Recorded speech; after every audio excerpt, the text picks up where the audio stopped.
వరుస సెలవులు రావడంతో తిరుమలకు భక్తులు పోటెత్తారు. ఆగస్టు 15 నుంచి వరుస సెలవు రావడం, పైగా ఆదివారం కావడంతో భక్తుల రాకతో తిరుమల ప్రాంతం కిక్కిరిసిపోయింది. అన్ని వైకుంఠం దర్శనం కంపార్ట్మెంట్లు నిండిపోయాయి. 2 కిలోమీటర్ల మేర క్యూ లైన్లో భక్తులు వేచి ఉన్నారు. స్వామివారి సర్వదర్శనానికి దాదాపు 20 గంటల సమయం పడుతోంది. ఆన్లైన్ ఉచిత టైం స్లాట్ దర్శనాలకు 8 గంటల దాకా సమయం పడుతోంది. క్యూ లైన్లలోనూ కంపార్ట్మెంట్లలోనూ వేచి ఉండే భక్తులకు టీటీడీ సిబ్బంది పాలు, మజ్జిగ, అల్పాహారం అందిస్తున్నారు.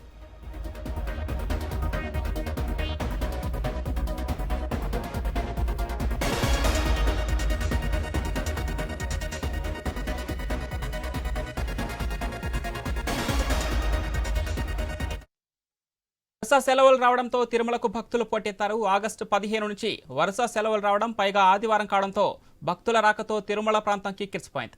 ఇక వరుస సెలవుల నేపథ్యంలో తిరుమలలో భక్తుల రద్దీకి సంబంధించి మరిన్ని డీటెయిల్స్ మా తిరుపతి కరెస్పాండెంట్ వర్మ అందిస్తారు. ఎస్ వర్మ.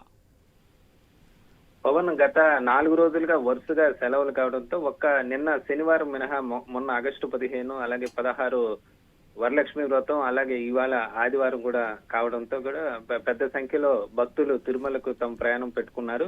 ఈ సందర్భంగా తిరుమలలో అన్ని దర్శన కంపార్ట్మెంట్లు కూడా నిండిపోయి బయట దాదాపు 2 కిలోమీటర్ల మేర క్యూ లైన్లు వ్యాపించిన పరిస్థితి అయితే ఉంది. సర్వదర్శనానికి 20 గంటలు సమయం పడుతుండగా, అలాగే ఉచిత టైం స్లాట్ దర్శనాలకు కూడా దాదాపు ఆన్లైన్ దర్శనాలు కూడా ఇంచుమించుగా 8 గంటలు పైగా 8 నుంచి 10 గంటల దాకా సమయం పడుతుంది.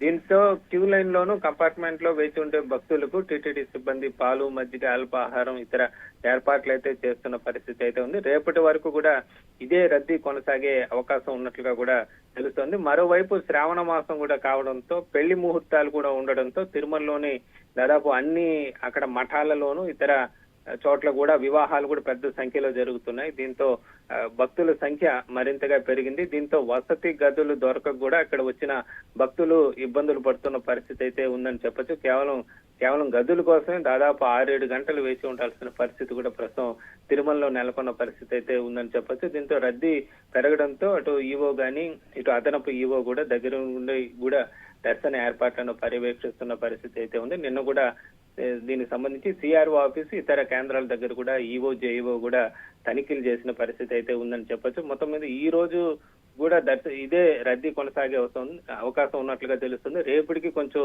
రద్దీ తగ్గే పరిస్థితి అయితే ఉన్నట్లుగా తెలుస్తుంది. మొత్తం మీద భక్తుల సంఖ్య పెరిగిన నేపథ్యంలో టీటీడీ యంత్రాంగం కూడా ఏర్పాట్లలో కూడా నిమగ్నమైన పరిస్థితి అయితే ఉంది.